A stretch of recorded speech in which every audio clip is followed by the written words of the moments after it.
ولا تلقوا بأيديكم إلى التهلكة وأحسنوا. Subscribe to this channel and share among your friends for more religious, knowledge-rich and historic lessons, durus and tafsir. السلام علیکم ورحمۃ اللہ وبرکاتہ. نحمده ونصلی علی رسولہ الکریم، اما بعد. محترم سامعین و ناظرین، آج خلاصہ تراویح کی تکمیل کے موقع پر 30ویں پارے کا خلاصہ پیش کیا جا رہا ہے. رب کریم کا وہ لوگ شکر ادا کرے جنہیں اللہ رب العزت نے توفیق عطا فرمائی کہ انہوں نے روزے رکھے، تراویح کا اہتمام کیا، نمازیں پڑھی، تلاوت کی، ذکر و دعا میں مشغول رہے. رمضان کو جنہوں نے وصول کیا اور اپنی مغفرت کا سامان کیا، وہ رب کی اس توفیق پر رب کا شکر ادا کریں، اس لیے کہ شکر گزاری نیکیوں میں اضافے کا سبب ہوتی ہے، ناشکری سے نعمتیں چھین لی جاتی ہیں. 30ویں پارے کی ابتدا سورۃ النبا سے ہوتی ہے. سورۃ النبا کا اصل مضمون آخرت ہے. مشرکین مکہ کا اختلاف اس بڑی خبر کے بارے میں جسے قیامت کہتے ہیں، آخرت کا پیش آنا کہتے ہیں، مشرکین مکہ اس میں اختلاف کرتے تھے. اللہ رب العزت نے اپنی قدرت کی نشانیاں، علامتیں بیان فرما کر بندوں کو اس طرف غور و فکر کرنے کی دعوت دی کہ وہ رب جس نے تمہیں یہ سب نعمتیں عطا فرمائی ہیں، الم نجعل الارض مہادا، کیا ہم نے زمین کو بچھونا نہیں بنا دیا، والجبال اوتادا، پہاڑوں کو میخ بنا کر گاڑ نہیں دیا، وخلقناکم ازواجا، تمہیں جوڑوں میں بنایا، تمہاری نیند کو آرام کا سبب بنایا، تمہارے لیے رات کو آرام کا سبب بنایا، تمہارے لیے دن کو معاش کا ذریعہ بنایا، تمہارے اوپر 7 آسمان بنائے، بارش برسائی، تمہاری ضروریات زندگی کا سامان کیا. وہ رب جو یہ سب کرنے پر قدرت رکھتا ہے، تمہیں دوبارہ پیدا کر دینا اس کے لیے کیا مشکل ہے؟ وہ یقیناً دوبارہ پیدا کرے گا اور دوبارہ پیدا کر کے حساب و کتاب کے لیے کھڑا کریں گا. جو نیک بخت ہوں گا اللہ رب العزت کی طرف سے اس کے لیے کامیابیاں مقدر ہوں گی، اور جو بدبخت ہوں گا اللہ رب العزت کی طرف سے اس کے لیے ناکامیوں کا سامنا ہوگا.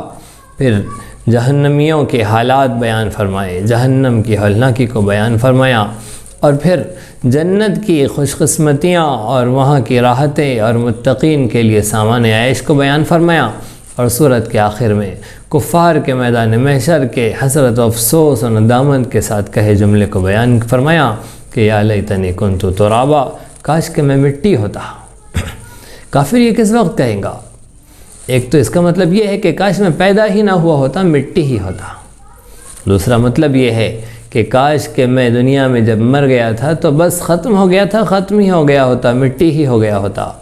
اور تیسرے، جس وقت اللہ رب العزت جانوروں کو، انسانوں کے علاوہ، انسانوں جن کے علاوہ جو جاندار ہیں ان کو دوبارہ زندہ فرمائیں گا، اور ان میں جو ظالم ہوں گا اسے مظلوم کی طرف سے بدلہ دیا جائے گا، مظلوم کو اس کا حق دلایا جائے گا، پھر انہیں کہہ دیا جائے گا مٹی ہو جاؤ. تو وہ بکری جو سینگ والی تھی، اس نے بغیر سینگ والی بکری کو زمین پر مارا تھا، آج وہ بغیر سینگ والی بکری کو سینگ دیا جا رہا ہے، اسے مارنے کے لیے کہا جا رہا ہے. وہ بکری اس سے مار کر اپنا بدلہ لے لیں گی، پھر دونوں سے کہہ دیا جائے گا کہ مٹی ہو جاؤ. اس وقت کافر جب اس منظر کو دیکھیں گا تو کہیں گا کہ کاش کہ میں بھی مٹی ہو جاتا. سورۃ النبا کے بعد سورۃ النازعات کی تلاوت ہو رہی ہے.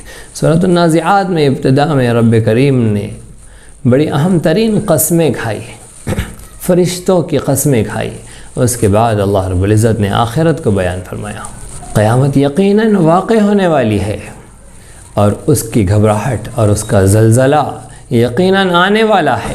آگے اللہ رب العزت نے قیامت کے منکروں سے کہا کہ تم انسان کے دوبارہ پیدا کیے جانے کا انکار کرتے ہو. ایک انسان، ایک ادنا مخلوق، اس کے پیدا کیے جانے سے تمہیں تعجب ہو رہا ہے. انتم اشد خلقا ام السماء بناہا، ان آسمانوں کو پیدا کرنا مشکل ہے یا تمہیں پیدا کرنا مشکل ہے؟ بناہا، رب نے آسمان تو بنا دیے، کیسا بلند بنایا، اللہ رب العزت نے اپنی قدرت کے مظاہر بیان فرما کر بندوں سے کہا کہ جب ہم ایسی قدرت والے ہیں، اتنی بڑی بڑی مخلوقات کے پیدا کرنے پہ قادر ہے، تو اے انسان تجھے ایک بار موت دے کر دوبارہ پیدا کر دینا ہمارے لیے کیا مشکل ہے۔ آگے اللہ رب العزت نے بندوں کے بارے میں بیان فرمایا کہ وہ بندے جو رب الرحمن کے سامنے کل میدان محشر میں کھڑے ہونے سے ڈرتے ہیں، اما من خاف مقام ربہ ونہى النفس عن الہویٰ، اور اپنے آپ کو خواہشات نفسانی سے روک لیتے ہیں، فإن الجنۃ ہی المأویٰ، ان کے لیے جنت ٹھکانہ ہوگا۔ اور وہ بندے جنہوں نے خواہشات نفسانی کی پیروی کی، رب کریم کی اطاعت و فرمانبرداری پر اپنے آپ کو نہیں لگایا، ان کا ٹھکانہ جہنم ہوگا۔ رسول عربی صلی اللہ علیہ وسلم کا منصب بیان فرمایا، انما انت منذر من یخشاہا، آپ کا منصب تو یہ ہے کہ جو ڈرنا چاہے اپنے رب کا خوف جس کے دل میں ہو، آپ اسے ڈر سنائیے۔ آگے سورۃ عبس کی تلاوت کی جا رہی ہے۔ سورۃ عبس جس میں ابتدا میں ایک نابینا صحابی حضرت عبداللہ ابن ام مکتوم رضی اللہ عنہ کا تذکرہ ہے، ایک واقعہ ہے کہ وہ طلب علم کے لیے رسول عربی صلی اللہ علیہ وسلم کی مجلس میں ایسے وقت حاضر ہوئے جب کہ آپ سرداران قریش کو اسلام کی دعوت پیش کر رہے تھے۔ آپ کو یہ ناگوار ہوا کہ ایک اہم مشن میں، ایک اہم کام میں مصروف ہوں، اور یہ ایک سوال کے لیے، ایک مسئلہ پوچھنے کے لیے، کوئی علم حاصل کرنے کے لیے آ گئے ہیں، وہ پھر حاصل کیا جا سکتا ہے۔ یہ مدعوین اور کفار قریش ان کے سردار بیٹھے ہوئے ہیں، کہیں یہ نہ چلے جائے۔ رسول عربی صلی اللہ علیہ وسلم نے انہیں جواب دینے سے اعراض کیا، رب کریم کی طرف سے تنبیہ آ گئی، اور ایک مسلمان کی عظمت و جلالت، اس کے مقام و مرتبے کو بیان کیا گیا۔ نبی کریم صلی اللہ علیہ وسلم کے سامنے بعد میں جب بھی حضرت عبداللہ ابن ام مکتوم آتے تو آپ ان کا استقبال کرتے اور کہتے کہ یہ وہ ہے جن کی خاطر اللہ رب العزت نے مجھے تنبیہ کی ہے، اور پوچھتے کہ بتلائیے آپ کی کیا ضرورت ہے، کیا کام آپ کا پورا کرنا ہے۔ اس طرح سے رسول عربی صلی اللہ علیہ وسلم کو بھی سبق ملا ہے، اور یہ واقعہ محمد عربی صلی اللہ علیہ وسلم کی نبوت و رسالت کی گواہی ہے۔ جو لوگ کہتے ہیں کہ قرآن محمد صلی اللہ علیہ وسلم نے بنا لیا ہے، بھلا کوئی اپنے ہی بارے میں تنبیہ اور اپنے ہی سلسلے میں احکامات اور اس طرح کی گفتگو کون پیش کر سکتا ہے؟ یہ تو اللہ کا پیغام ہے، اور رسول خدا نے امانت داری کے ساتھ اسے پہنچا دیا ہے جس میں خود انہیں تنبیہ کی گئی ہے۔ آگے اللہ رب العزت نے انسان کو اس کی ضروریات زندگی پر غور و فکر کرنے کی تعلیم دی ہے، دعوت دی ہے کہ انسان غور کرے۔ فَلْيَنْظُرِ الْإِنسَانُ إِلَىٰ طَعَامِهِ، انسان کو چاہیے کہ وہ اپنے کھانے کی طرف غور کرے، کیسے اللہ نے آسمان سے پانی برسایا، زمین کو پھاڑا، پھر اس سے نباتات اور کھیتیاں ہوگی، اور اللہ رب العزت کا یہ سارا نظام بنا۔ لہذا رب کریم جس نے سب کچھ تمہارے لیے انتظام کیا ہے، اس کی عبادت و اطاعت میں مصروف ہو جاؤ۔ آخرت کا منظر بڑا دردناک ہے۔ اللہ نے فرمایا یوم یفر المرء من اخیہ، اس دن کا یہ عالم ہوگا کہ آدمی اپنے بھائی سے بھاگے گا، وامہ وابیہ، اپنے ماں باپ سے بھاگے گا، وصاحبتہ وبنیہ، اپنی بیوی اپنے بچوں سے بھاگے گا، لکل امرئ منہم یومئذ شأن یغنیہ، اس دن ہر شخص کا ایک عجیب معاملہ ہوگا کہ وہ اس کو سارے جہان سے بے نیاز کر دے گا۔ لہذا کافروں اور فاجروں کے دردناک انجام کو آخر میں بیان فرمایا۔ سورۃ تکویر کی ابتدا اللہ رب العزت نے آخرت کے منظر سے کی ہے۔ آخرت قیامت کے واقع ہونے پر جو اس کائنات میں بڑی بڑی تبدیلیاں رونما ہوگی، ان تبدیلیوں کو اللہ رب العزت نے بیان فرمایا، اور آگے اللہ رب العزت نے فلا اقسم بالخنس الجوار الکنس واللیل اذا عسعس والصبح اذا تنفس، رات کی اور دن کی قسمیں کھائی، اور پھر انہ لقول رسول کریم، رسول عربی صلی اللہ علیہ وسلم کی رسالت کی صداقت، قرآن کریم کے کلام الہی ہونے کی حقانیت کو بیان فرمایا۔ اسی طرح سورۃ تکویر کے بعد سورۃ الانفطار کی تلاوت کی جا رہی ہے۔ سورۃ الانفطار میں بھی اللہ رب العزت نے ابتدا میں قیامت واقع ہونے پر کائنات میں ہونے والی بڑی بڑی تبدیلیوں کے رونما ہونے کا تذکرہ کیا کہ جب آسمان پھٹ جائے گا، جب ستارے بے نور ہو جائیں گے، یہ سارے بڑی بڑی علامتوں کو بیان فرما کر آگے فرمایا یا ایھا الانسان ما غرک بربک الکریم، اے انسان تجھے رب کریم سے کس چیز نے دھوکے میں ڈال رکھا ہے۔ لہٰذا انسانوں کو آگاہ کیا گیا ہے، متوجہ کیا گیا ہے کہ انسان اپنے رب کی اس خالق و مالک کی جس نے سارے جہان کو بنایا اور اسے دوبارہ اسے توڑ کر ختم کر کے پھر سے انسانوں کو پیدا کر کے حساب و کتاب لے کر انہیں جنت اور جہنم کا فیصلہ فرما کر جنتیوں کو جنت اور دوزخیوں کو دوزخ میں پہنچائیں گا، اس رب کی اطاعت و فرما برداری پر آ جاؤ۔ سورۃ الانفطار کے بعد سورۃ المطففین کی تلاوت کی جا رہی ہے۔ سورۃ المطففین کے اندر اللہ رب العزت نے انسانوں کے ایک نظام عدل سے ہٹی ہوئی ایک خرابی، ایک بگاڑ، تطفیف کا تذکرہ فرمایا اور مطففین کے لیے تباہی و بربادی کے متعین ہونے کا اعلان فرمایا۔ تطفیف کیا ہے؟ جب کسی کو سے لیا جائے تو پورا پورا لیا جائے، جب دیا جائے تو ڈنڈی مار کر آدھا ادھورا ناقص دیا جائے، یہ تطفیف ہے۔ اب یہ چاہے ناپ کر دیا جائے، چاہے تول کر دیا جائے، چاہے گن کر دیا جائے، چاہے کسی کے وقت دینے کا معاملہ ہو، چاہے کسی کے حق کے ادائیگی کا معاملہ ہو، جس انداز کا بھی ہو، جب دینے کی بات آئے تو اس میں ڈنڈی ماری جائے اور جب لینے کی باری آئے اپنا حق تو پورا پورا وصول کیا جائے۔ اللہ رب العظیم نے ایسے لوگوں کے لیے تباہی کا اعلان فرمایا۔ آگے اللہ رب العزت نے گنہگاروں کے دلوں پر مہر لگ جانے کا تذکرہ فرمایا، اور پھر اس کے بعد اللہ رب العزت نے آخرت میں جنت میں مسحریوں پر ٹیک لگا کر بیٹھے ہوئے اور ساری جنت کا مشاہدہ کر رہے مومنین مقربین کا تذکرہ فرمایا۔ اسی طرح سے سورۃ المطففین کے بعد سورۃ الانشقاق کی تلاوت کی جا رہی ہے۔ سورۃ الانشقاق، اس کا مضمون بھی سورۃ التکویر، سورۃ الانفطار ہی کی طرح ہے۔ اللہ رب العزت نے سورۃ الانشقاق کے اندر بھی قیامت سے پہلے واقع ہونے والی ہولناکیوں کو بیان فرمایا کہ اذا السماء انشقت وازنت لربها وحقت واذا الارض مدت والقت ما فيها وتخلت وازنت لربها وحقت۔ آگے فرمایا یا ایھا الانسان انک کادح الی ربک کدحا فملاقیہ، اے انسان تجھے مشقت در مشقت اپنے رب کے پاس پہنچنا ہے، اپنے رب سے ملاقات کرنی ہے۔ پھر اللہ رب العزت نے سورہ مبارکہ کے اندر داہنے ہاتھ والوں اور پیٹھ کے پیچھے سے نام اعمال دیے جانے والوں کا تذکرہ فرمایا کہ وہ لوگ جن کے دائیں ہاتھ میں نام اعمال دیا جائے گا وہ تو خوش و خرم ہوں گے، اور جن کے پیٹھ پیچھے سے نام اعمال دیا جائے گا رب کریم ان کے چہرے کو بھی اپنے سامنے لانا گوارا نہیں کرے گا، وہ موت کو پکاریں گے لیکن موت نہیں آئیں گے۔ آگے اللہ رب العزت نے حکم دیا کہ جب قرآن کریم کی تلاوت کی جائے تو تم سجدے میں گر جاؤ، جب تمہیں سجدے کا حکم دیا جائے، نمازوں کی پابندی کا حکم دیا جائے، رب کی اطاعت و فرما برداری پر آنے کا حکم دیا جائے تو اس کی اطاعت گزاری پر لگ جاؤ۔ سورۃ الانشقاق کے بعد سورۃ البروج کی تلاوت کی جا رہی ہے۔ سورۃ البروج جس کے اندر قوم حمیر کا تذکرہ ہے۔ حمیر کا بادشاہ ذونواس جو یہودی تھا لیکن مشرک ہو گیا تھا اور شرک میں مبتلا تھا، اس نے ایک قوم کو جو عیسائی تھی اور اس کے ساتھ بت پرستی میں مبتلا نہیں ہو رہی تھی، رسول عربی صلی اللہ علیہ وسلم سے پہلے کا زمانہ ہے، بڑی کھائی کھود کر اس میں آگ دہکا کر 20,000 لوگوں کو اس دہکتی ہوئی آگ میں ڈال کر جلا دیا تھا۔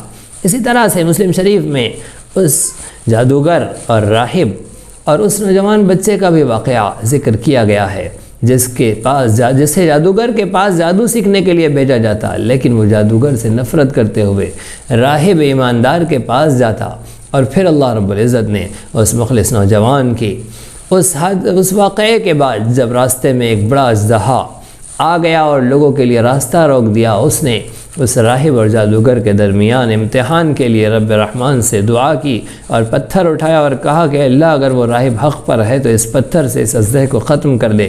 جیسے ہی پتھر مارا ہے اژدہا مر گیا، بہت شور ہنگامہ ہوا، چرچا ہوا، اس بچے کا بھی راز کھل گیا، راہب کا بھی راز کھل گیا، غرض یہ کہ اسے بھی آگ میں ڈال دیا گیا، اور بڑے امتحانات کے ساتھ غرض یہ کہ جیسے ہی اس بچے کا راز کھلا پھر اسے بھی موت کی سزا دی جانے لگی، اور پھر ایک پروسیس کے بعد جب کہ اسے سمندر میں لے جا کر پھینک دینے کا اور پہاڑوں کے اوپر لے جا کر گرا دینے کے سب طریقے آزمائے گئے، کوئی طریقہ کارگر نہیں ہوا۔ آخر میں اس بچے نے خود اپنی موت کے لیے راستہ چنا اور کہا کہ سب کے سب میرے رب کا نام لے کر مجھ پر تیر چلاؤ، جیسے ہی تم میرے رب کا نام لے کر مجھے مارو گے تو پھر مجھے موت واقع ہو جائیں گی۔ اس طرح سے سب کی زبان سے کلمہ جاری ہوا۔ بہت سارے لوگ اس واقعے کو دیکھ کر مسلمان ہو گئے، اور مسلمان ہونے کے نتیجے میں پھر انہیں بھی سزائیں دی گئی۔ 20,000 لوگوں کو جہنم ایک بڑی کھائی میں آگ میں ڈال کر دہکتی آگ میں ڈال کر مار دیا گیا۔ یہ 20,000 لوگوں کا تذکرہ ہمیں بڑا تعجب خیز لگے، لیکن آج کی کھائیوں کو ہم دیکھیں کہ یہ کھائیاں جو شام میں جل رہی ہے، وہ کھائیاں جو مصر میں جلائی گئی ہے، وہ کھائیاں جو آج فلسطین میں جل رہی ہے، ان پر جو آگ کے انگارے اور شرارے پھینکے جا رہے ہیں، کیا یہ ان کھائیوں سے کم ہے؟ بلکہ ان سے کئی گنا زیادہ ہے کہ لاکھوں بچوں کو مصر و شام و فلسطین میں ختم کر دیا گیا۔ عورتیں بیوہ ہو گئی، بچے یتیم ہو گئے، سہاگ اجڑ گئے۔ ظالموں نے اس زمانے میں بھی وہی کارکردگی دکھائی تھی، آج بھی وہی کارکردگی دکھا رہے ہیں۔ رب قہار و جبار کا ان کے سامنے صاف اعلان ہے، ان بطش ربک لشدید، بے شک تمہارے رب کی پکڑ بڑی سخت ہے۔ ان کے لیے عذاب علیم کا دردناک پکڑ کا تذکرہ فرمایا۔ سورۃ البروج کے بعد سورۃ الطارق کی تلاوت کی جا رہی ہے۔ سورۃ الطارق میں اللہ رب العزت نے آسمان کی قسم کھائی، چمکتے ستارے کی قسم کھائی، انسان کی پیدائش کا تذکرہ فرمایا، اور پھر آخر میں اللہ رب العزت نے اپنی کارکردگی کا تذکرہ فرمایا اور کفار کی چال بازی اور مکر و فریب کا تذکرہ فرمایا کہ رب کی تدبیر بہرحال تمام مکاریوں اور چال بازیوں پر، سارے نظام کفر پر غالب آ کر رہنا ہے۔ سورۃ الطارق کے بعد سورۃ الاعلیٰ کی تلاوت کی جا رہی ہے۔ سورۃ الاعلیٰ میں اللہ رب العزت کی حمد و ثنا، اس کی بھی تسبیح و تقدیس کے بیان کرنے کا حکم ہو رہا ہے۔ سبح اسم ربک الاعلیٰ الذی خلق فسوی، انسان کی پیدائش کا تذکرہ ہو رہا ہے کہ اللہ نے انسان کو وجود عطا فرمایا اور کیسا خوبصورت بنایا۔ آگے اللہ رب العزت اپنی ایک نعمت کا تذکرہ فرما رہے ہیں کہ قرآن کریم ہم تم کو پڑھائیں گے، ایسے پڑھائیں گے تم بھولو گے نہیں۔ سنقرئک فلا تنسیٰ، یہ رسول عربی صلی اللہ علیہ وسلم سے خطاب ہے۔ امت کے لیے بھی یہی اللہ کی طرف سے قرآن کا معجزہ ہے کہ قرآن کا یاد کرنا، اسے پڑھنا، اسے سمجھنا، اس پر عمل کرنا نہایت آسان بنایا گیا ہے۔ آگے اللہ رب العزت نے انسان کے لیے قد افلح من تزکا کہہ کر کامیابی کی راہ اور نسخے کیمیا بیان فرمایا ہے کہ جس نے اپنا تزکیہ کر لیا، جس نے اپنے آپ کو پاک اور صاف کر لیا، وہ کامیاب ہو گیا۔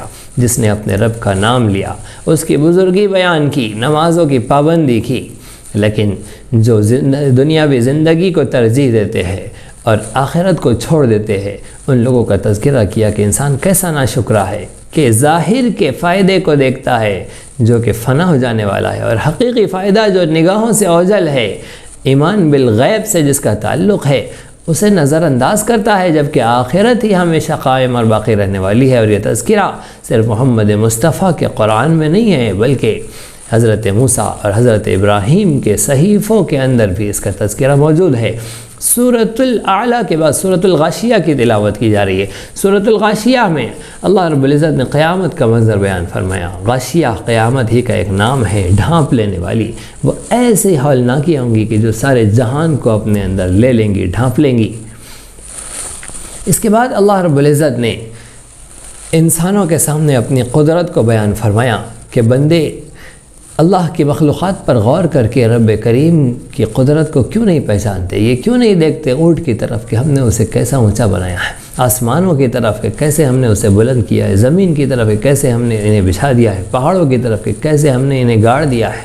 انسان کو چاہیے کہ وہ اللہ کی مخلوقات میں غور و فکر کر کے رب کریم کی اطاعت و فرم و برداری پر آ جائے۔ سورۃ الغاشیہ کے بعد اللہ رب العزت نے سورۃ الفجر پیش فرمائی ہے۔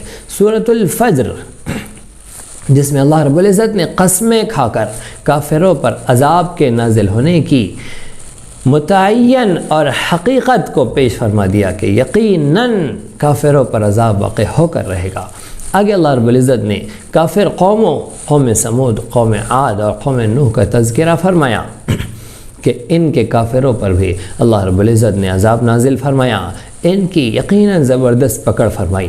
آگے اللہ رب العزت نے انسان کی آزمائش کا تذکرہ کیا ہے کہ اللہ رب العزت انسان کو کبھی خیر کے ساتھ، کبھی شر کے ساتھ، کبھی تکلیف و مشقتوں کے ساتھ، کبھی راحت و آرام کے نقشوں کے ساتھ، کبھی صحت و تندرستی کے ساتھ، کبھی بیماری کے ساتھ آزماتا ہے۔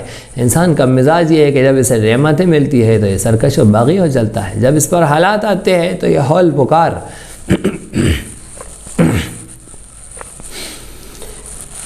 پکار ہنگامے اور تماشے کرنے لگتا ہے۔ انسان کو چاہیے کہ جب اللہ کی طرف سے نعمتوں کا فیضان ہو تو یہ شکر گزاری کرے، اور جب اس پر حالات، مصائب اور مشقتیں آئیں تو انسان صبر کا مظاہرہ کرے۔ آخر میں اللہ رب العزت نے اپنے کامیاب نیکوکار بندوں کا تذکرہ فرمایا جن کے لیے نفس مطمئنہ کا مژدہ سنایا اور اعلان ہوگا کہ اے نفس مطمئنہ ارجع الی ربک راضیۃ مرضیہ، اپنے رب کے دربار میں لوٹو اس حال میں کہ تم اس سے راضی ہو، وہ تم سے راضی ہے۔ فادخلی فی عبادی، رب کی طرف سے اعلان ہوگا میرے بندوں میں داخل ہو جاؤ، میری جنت میں داخل ہو جاؤ۔ کتنا خوبصورت وہ لمحہ ہوگا ان لوگوں کے لیے جنہیں نفس مطمئنہ کا مژدہ سنایا جائے گا۔ دنیا میں تو یہ نفس ہمارے لیے گناہوں کا حکم دینے والا ہے، اس نفس پر محنت کرے، یہ نفس گناہ ہونے پر ہمیں ملامت کرے اور زندگی توبہ تائب کے ساتھ گزرے۔ رمضان المبارک کی یہ ساعتیں ہمارے لیے مغفرت کا، گناہوں کے معافی کا سامان کر جائے، تاکہ موت جب آئے تو نفس مطمئنہ کہہ کر ہمیں پکارا جائے زندگی رمضان کی طرح گزارو تو موت عید کی طرح آئے گی۔ ایک روزہ وہ ہے جو ہم نے رمضان میں گزارا ہے، جس کی عید چاند دکھنے کے بعد ہونی ہے۔ ایک روزہ اسلام ہم پر عائد کرتا ہے، جس کی عید رسول عربی صلی اللہ علیہ وسلم کے ہاتھوں جام کوثر کے ذریعے جنت کے داخلے کے ذریعے ہوگی۔ سورۃ الفجر کے بعد سورۃ البلد کی تلاوت کی جا رہی ہے۔ سورۃ البلد میں اللہ رب العزت نے قسمیں کھائی ہے، لا اقسم بہذا البلد،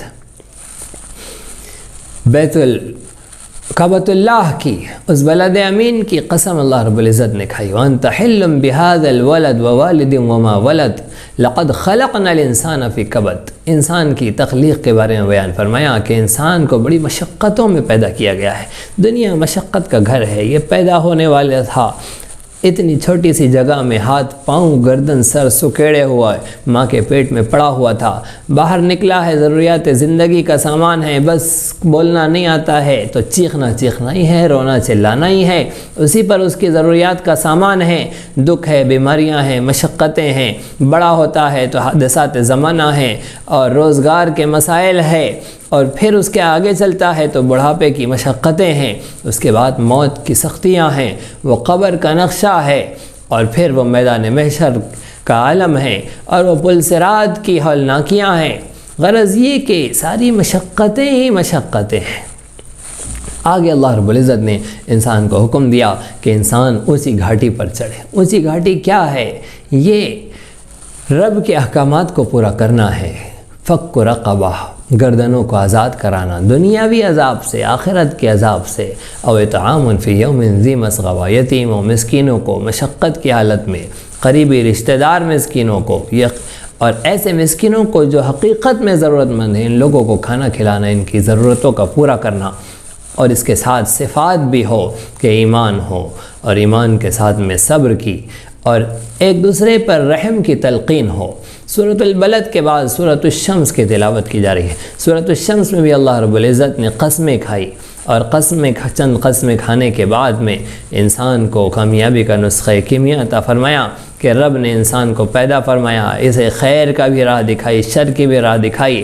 اب اپنے اختیار کو استعمال کر کے جو خیر کی راہ کو چن لے گا، قد افلح من زکاہا، وہ کامیاب و کامران ہو جائیں گا۔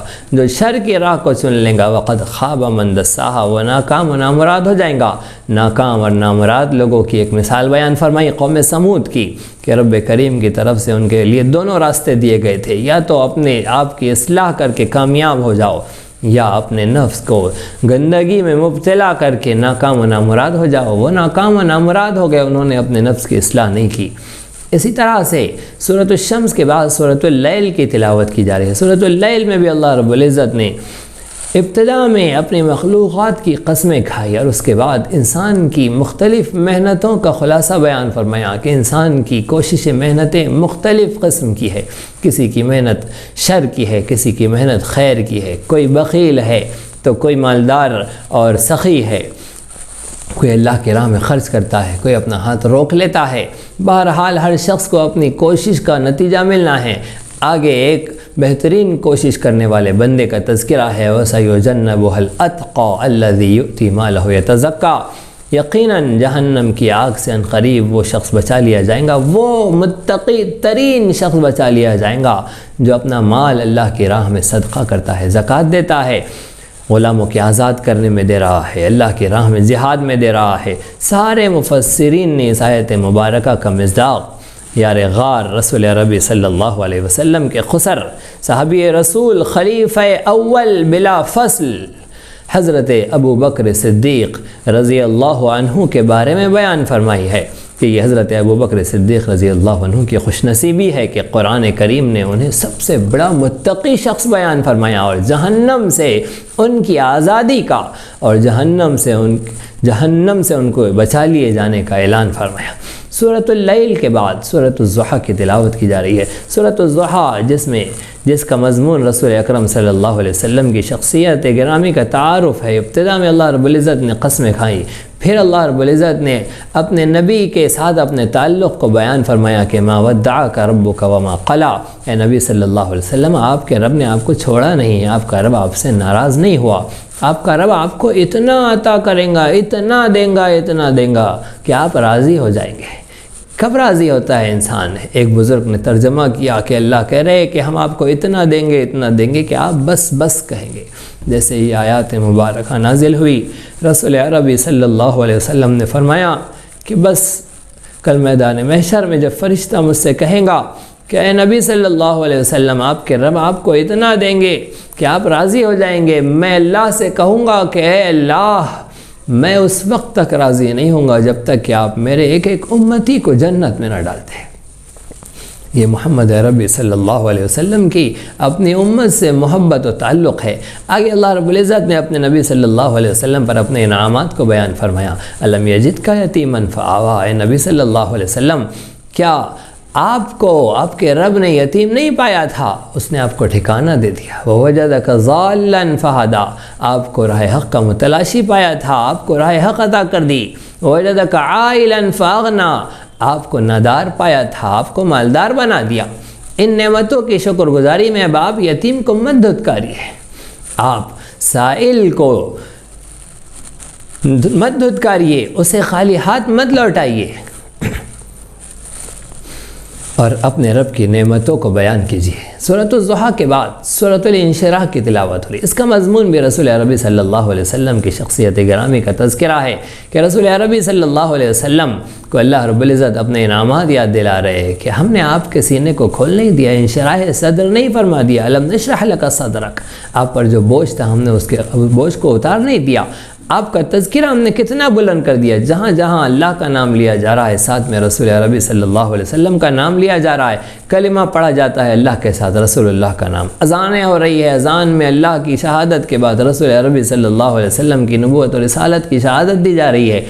آگے اللہ رب العزت نے اپنے نبی صلی اللہ علیہ وسلم سے فرمایا کہ جب دعوتی مشن سے آپ فارغ ہو تو اللہ کی تسبیح و تقدیس میں، اس کی عبادت میں مصروف ہو جائے.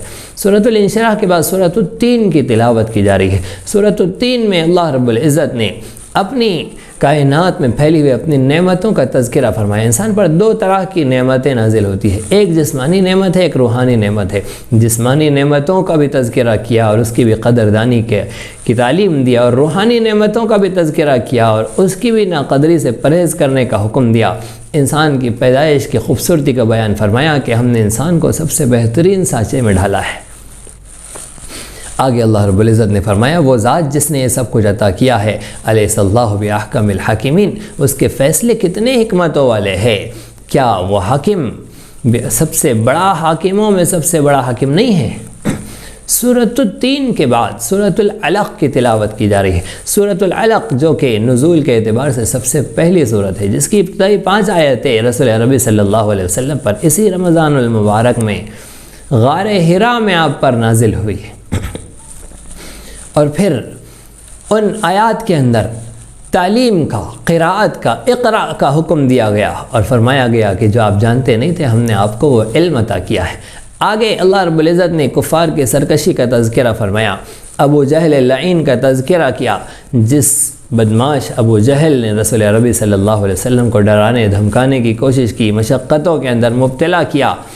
سورۃ العلق کے بعد سورۃ القدر کی تلاوت کی جا رہی ہے۔ سورۃ القدر جس کے اندر شب قدر کا قرآن کریم کے نازل کیے جانے کا تذکرہ ہے، یہ لیلۃ القدر جس میں قرآن کریم کے نزول کی ابتدا ہوئی ہے۔ دوسرے، لیلۃ القدر میں لوح محفوظ سے آسمان دنیا پر بیت العزت پر اس قرآن کریم کے نازل ہونے کا، یک بارگی پورے نازل ہو جانے کا تذکرہ ہے، اور لیلۃ القدر کی عظمت کو بیان فرمایا کہ یہ خیر من الف شہر، یہ 1000 مہینوں سے بہتر ہے، اور اس کی دوسری فضیلت بیان فرمائی کہ اس میں فرشتے حضرت جبرائیل علیہ السلام آسمانوں سے نازل ہوتے ہیں، سلامتی کے فیصلے ہوتے ہیں، یہاں تک کہ صبح صادق طلوع ہو جاتی ہے، سحر کا وقت ہو جاتا ہے، تب تک فرشتے برابر سلامتی کی دعائیں کرتے ہیں، عبادت کرنے والوں سے مصافحہ کرتے ہیں، اور جو دعائیں مانگ رہے ہیں ان دعائیں مانگنے والوں کی دعاؤں پر آمین کہتے ہیں۔ سورۃ القدر کے بعد سورۃ البینہ کی تلاوت ہو رہی ہے۔ سورۃ البینہ جو کہ رسول عربی صلی اللہ علیہ وسلم کی صفت بیان فرمائی کہ آپ کو بینہ کہا گیا ہے۔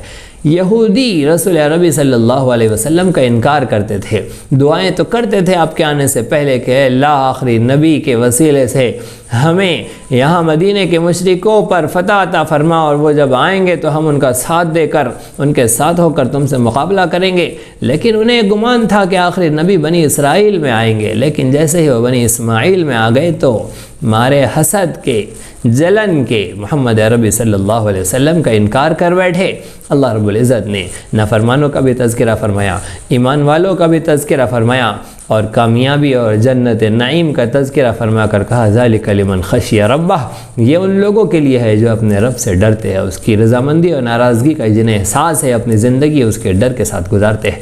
سورۃ البینہ کے بعد سورۃ الزلزال کی تلاوت کی جا رہی ہے۔ اس میں قیامت کا نقشہ بیان کیا جا رہا ہے کہ زمین ہلا دی جائیں گی، اللہ رب العزت جب زلزلہ طاری کر دیں گے، زمین اپنے سارے خزانے اگل دے گی، اور پھر زمین گواہیاں دیں گی، وہاں پر جس نے جو نیکی کی تھی وہ نیکی اسے دکھا دی جائیں گی، جو گناہ کیا تھا وہ گناہ اسے دکھا دیا جائیں گا۔ سورۃ الزلزال کے بعد سورۃ العادیات کی تلاوت کی جا رہی ہے۔ اس میں اللہ رب العزت مجاہدین کے گھوڑوں کی قسم کھا کے انسان کی حقیقت کو بیان فرما رہے کہ ان الانسان لربہ لکنود، بے شک انسان اپنے رب کا بڑا ناشکرا ہے۔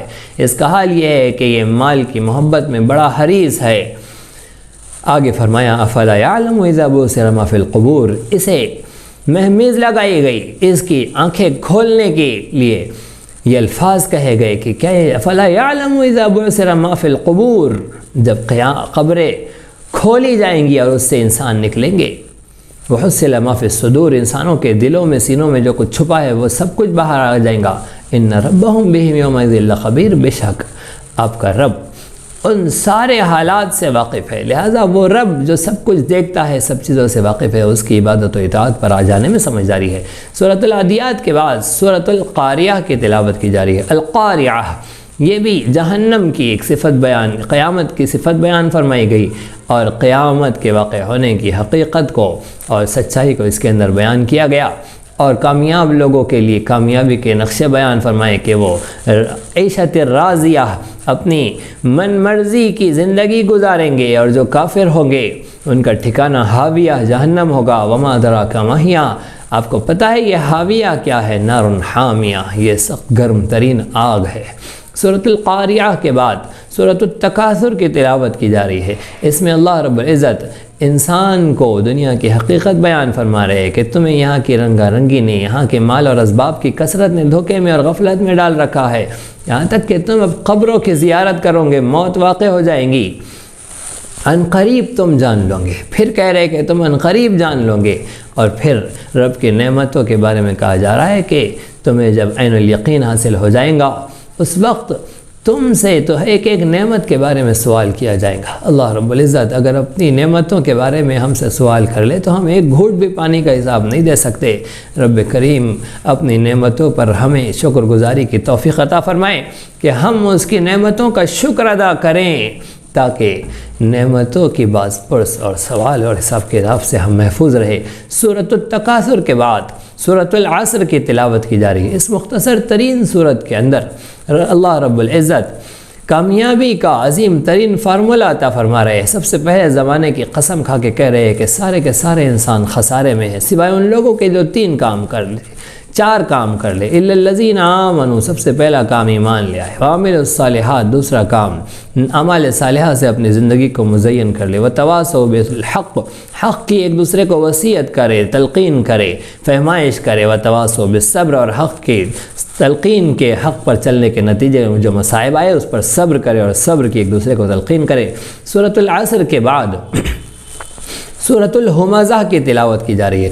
اس سورت کے اندر بڑے بڑے گناہوں کا تذکرہ ہو رہا ہے۔ ایک گناہ ہے غیبت کرنا، ایک گناہ ہے یہ جو پیٹھ پیچھے ہوتا ہے، ایک گناہ ہے جو سامنے تکلیف دینا، کسی کو کسی کے خاندان، اس کے مال و اسباب، اس کے ظاہر کو دیکھ کر اس پر طعنہ دینا۔ ایسے گناہوں سے پرہیز کی تعلیم دی گئی، اور مال جمع کر کر کے رکھنا ایسے کہ کبھی مرنا ہی نہیں ہے، کبھی انہیں ختم ہی نہیں ہونا ہے۔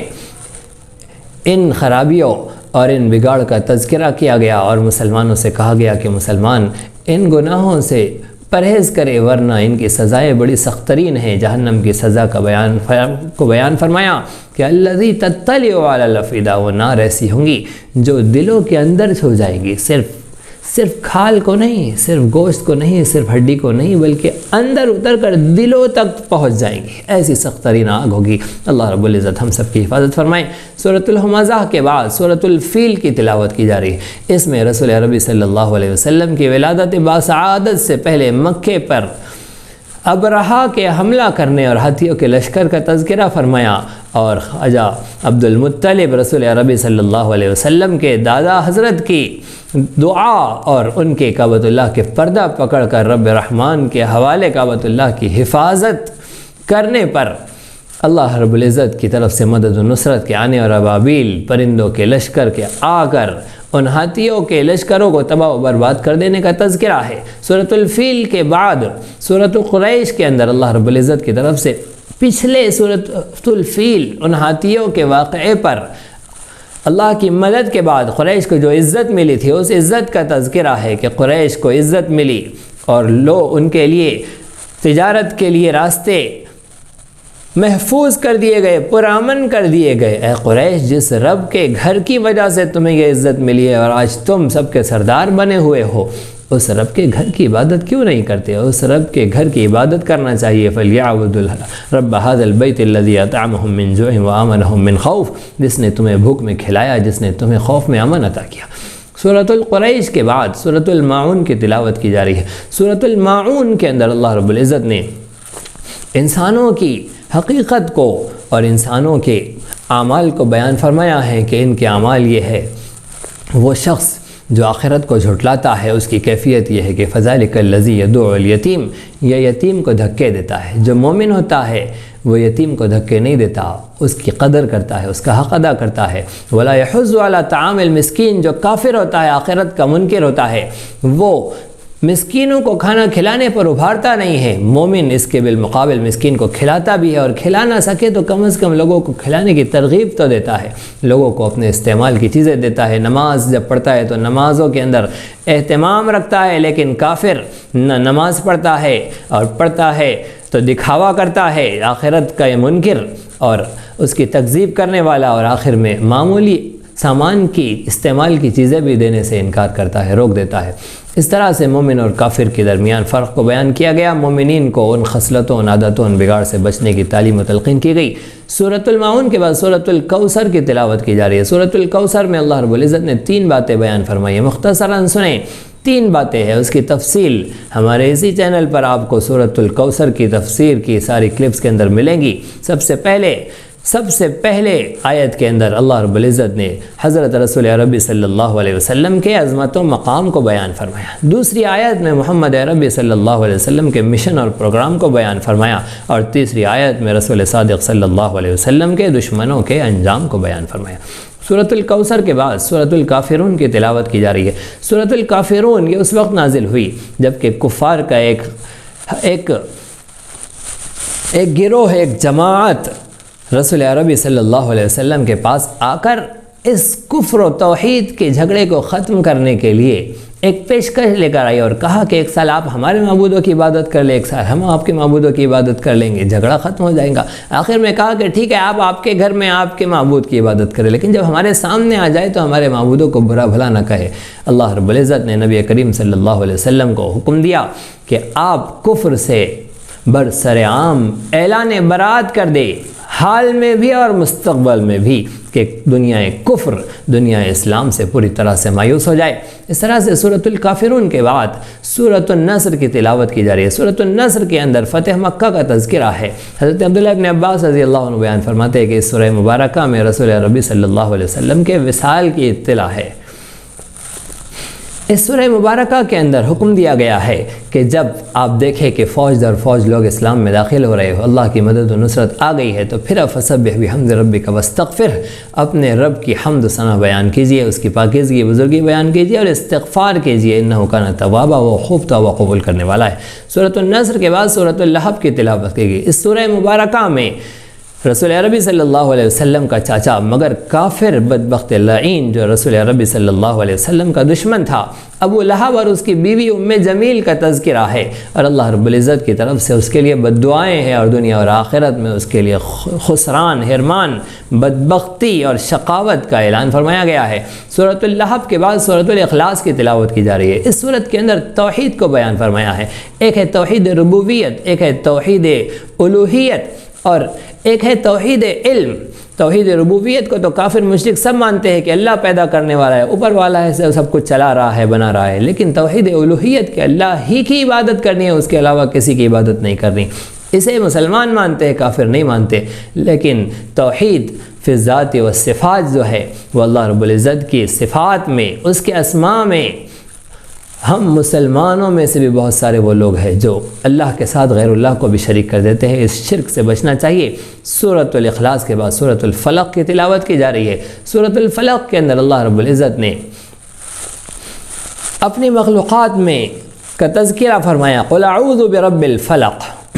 نبی عربی صلی اللہ علیہ وسلم کو تعلیم دی گئی کہ آپ کہیے کہ میں پناہ چاہتا ہوں فلق کے رب کی پناہ، یعنی صبح جب نکلتی ہے اس صبح کے نکالنے والے رب کی پناہ چاہتا ہوں، اور آگے مخلوق کے شر سے پناہ چاہیے گی، من شر ما خلق، مخلوق کا شر، ومن شر غاسق اذا وقب، اس طرح سے مخلوقات کے شر سے پناہ مانگنے کی تعلیم کی گئی۔ اور پھر سورۃ الناس کی جب تلاوت ہوئی تو سورۃ الناس کے اندر اللہ رب العزت نے قل اعوذ برب الناس، انسانوں کے رب کی پناہ، ملک الناس، انسانوں کے بادشاہ کی پناہ، الہ الناس، انسانوں کے معبود کی پناہ، 3 مرتبہ پناہ کا تذکرہ فرمایا، اور اس کے بعد میں خناس سے، اس وسوسہ ڈالنے والے شیطان کے وسوسے سے پناہ چاہنے کا تذکرہ کیا۔ وہاں تو صرف برب الفلق، صبح کے رب کی پناہ چاہنے کا حکم ہوا تھا، اور آگے اللہ اس لیے کہ دوسری صورت کے اندر 3 مرتبہ اللہ رب العزت کی صفت بیان فرمائی، رب، مالک اور الہ، اور اس کے بعد اللہ رب العزت نے فرمایا کہ وسواس الخناس، اس وسوسہ ڈالنے والے شیطان کے وسوسے سے پناہ چاہو۔ پتہ چلا کہ پہلی صورت کے اندر وہ مصائب تھے جو دنیا کے حادثات اور آفات ہے، اور دوسری صورت کے اندر آخرت کے لوٹ لینے والے ڈاکو شیطان کے شر سے پناہ مانگنے کی تعلیم کی گئی ہے۔ سورۃ الناس کے بعد قرآن مجید مکمل ہوئی، سورۃ الناس مکمل ہوئی، اس کے بعد قرآن مجید کی ابتدا کر دی جاتی ہے سورۃ الفاتحہ اور سورۃ البقرہ کی ابتدائی آیات کی تلاوت کر کے۔ اللہ رب العزت ہم سب کو صحیح سمجھ عطا فرمائے، صحیح فہم عطا فرمائے۔ قرآن کریم کا خلاصہ ہم نے سنا ہے، اللہ رب العزت ہمیں قرآن کریم کو تفصیل کے ساتھ پڑھنے کی، اسے سمجھنے کی توفیق عطا فرمائے۔ قرآن کے بنیادی طور پر 3 حقوق ہے جو عام انسانوں پر، عام مسلمانوں پر ہے۔ پہلا، قرآن کریم کو صحیح پڑھنا، دوسرے، قرآن کریم کو صحیح سمجھنا، تیسرے، قرآن کریم پر صحیح عمل کرنا۔ قرآن کریم کو صحیح پڑھنا حفاظ اور قراء کے پاس ہوگا، قرآن کریم کو صحیح سمجھنا یہ علماء کے پاس ہوگا، اور قرآن کریم پر صحیح عمل کرنا اللہ والوں، اللہ کے نیک اور پاکیزہ اور بزرگ بندوں کے پاس ہوگا جو اللہ کی یاد میں بیٹھے ہوتے ہیں، اللہ کے بندوں کی رہنمائی کے اندر مصروف ہوتے ہیں۔ اللہ رب العزت ہم سب کو مساجد سے، مدارس سے اور خانقاہوں سے جڑ کر قرآن کے حقوق کی ادا کرنے کی کوشش و فکر میں لگنے کی توفیق عطا فرمائے۔ سبحان اللہ و بحمدہ، سبحانک اللہم و بحمدک، نشہد ان لا الہ الا انت، نستغفرک و نتوب۔ اسی طرح دینی، علمی، اصلاحی اور تاریخی دروس و بیانات سے استفادے کے لیے آپ کے اس چینل کو لائک، شیئر اور سبسکرائب کریں۔ یہ نغمہ حور جنت ہے، یہ ساز تم کو بلا